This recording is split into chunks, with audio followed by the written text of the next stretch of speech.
जातस्य हि ध्रुवो मृत्युर्ध्रुवं जन्म मृतस्य च तस्मात् परिहार्यर्थे न त्वं शोचितुमर्हसि। अर्थात जन्म लेने वाले की मृत्यु निश्चित है और मरने वाले का जन्म निश्चित है, इसलिए जो अटल है, अपरिहार्य है, उसके विषय में तुमको शोक नहीं करना चाहिए। मित्र गरीब है या अमीर मायने नहीं रखता, बल्कि वो आपके बुरे समय में आपका साथ कितना देता है यह बहुत मायने रखता है।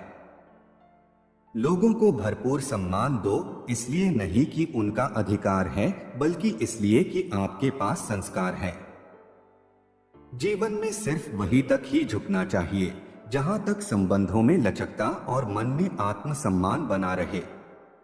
निंदा से घबराकर अपने लक्ष्य को न छोड़े, क्योंकि लक्ष्य मिलते ही निंदा करने वालों की राय बदल जाती है। बिना कुछ किए जिंदगी गुजार देने से कहीं अच्छा है कि जिंदगी को गलतियां करते गुजार देना। ज्यादा खुश होने पर और ज्यादा दुखी होने पर निर्णय नहीं लेना चाहिए, क्योंकि ये दोनों परिस्थितियां आपको सही निर्णय नहीं लेने देती हैं। जैसे उबलते पानी में कभी परछाई नहीं दिखती, ठीक उसी प्रकार परेशान मन से समाधान भी नहीं दिखते हैं। शांत होकर देखिए, सभी समस्याओं का हल मिल जाएगा। भीड़ हमेशा उस रास्ते पर चलती है जो रास्ता आसान लगता है, लेकिन इसका ये मतलब नहीं है कि भीड़ हमेशा सही रास्ते पर ही चलती है। अपने रास्ते खुद चुनिए, क्योंकि आपको आपसे बेहतर और कोई नहीं जानता है। मनुष्य का लालच रेगिस्तान में दिख रहे उस जल के समान होता है, जिसके पीछे जितना भी भागो संतोष प्राप्त नहीं होता।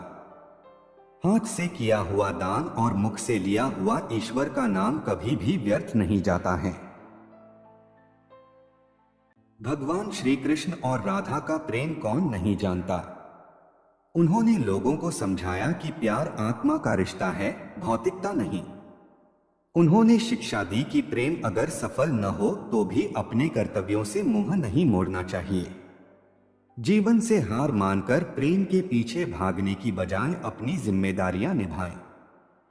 श्री कृष्ण ने कभी भी धर्म की राह नहीं छोड़ी। वे खुद धर्म के मार्ग पर चले और दूसरों को भी सही मार्ग पर चलने की प्रेरणा दी। धर्म की रक्षा के लिए उन्होंने पांडवों को कौरवों से युद्ध के लिए प्रेरित किया। इसलिए हमेशा ही सही का साथ देना चाहिए। जीवन में सच्चे दोस्त अहम भूमिका निभाते हैं। मुश्किल वक्त में ही दोस्तों की पहचान होती है। इसलिए जिस प्रकार भगवान कृष्ण ने संकट के वक्त पांडवों का साथ निभाया, ठीक उसी तरह हमें भी अपने दोस्तों का साथ देना चाहिए। जीवन के अनुशासन का होना बेहद जरूरी है। अगर आप सफलता पाना चाहते हैं तो आपको अनुशासनहीन नहीं होना चाहिए, बल्कि अनुशासन का पालन करना चाहिए।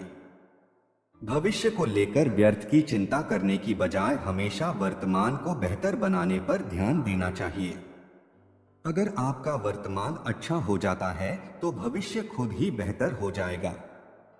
अगर आप भी जीवन में आगे बढ़ना चाहते हैं और अपनी एक अलग पहचान बनाना चाहते हैं, तो कभी भी अगर आपको क्रांतिकारी बनने की जरूरत पड़े तो इससे कभी भी पीछे ना हटें। इसका मतलब यह है कि अगर आप अच्छा बदलाव की सोच रहे हैं तो समाज और बाकी लोग क्या सोचते हैं, इसे सोचने की बजाय बदलाव कर डालें। जीवन में मुश्किलें आती रहती हैं, इसलिए उनसे डरने की बजाय सामना करने की जरूरत होती है। हमें खराब हालातों में हार नहीं माननी चाहिए, उसके सामने डटकर खड़े होना चाहिए। ऐसा करने से मन में बैठा डर अपने आप ही खत्म हो जाता है और सफलता मिल जाती है। कई बार परिस्थितियां बिल्कुल विपरीत हो जाती हैं। ऐसे में घबराने की बजाय उससे सामना करने रणनीति की जरूरत पड़ती है। बिना रणनीति आप कामयाबी नहीं हासिल कर सकते, इसलिए यह बेहद जरूरी होता है। जीवन हार जीत का समायोग है। कभी हार कभी जीत जीवन का हिस्सा है, लेकिन हार कर निराश होने की बजाय इससे सीख कर आगे बढ़ने वाला व्यक्ति हमेशा ही सफल होता है। जीवन में सफलता पाने के लिए दूरदर्शी सोच बहुत जरूरी होता है। जो व्यक्ति जीवन में आने वाली विकट परिस्थितियों का सही समय पर पहचान कर लेता है, वह कभी भी असफल नहीं हो सकता।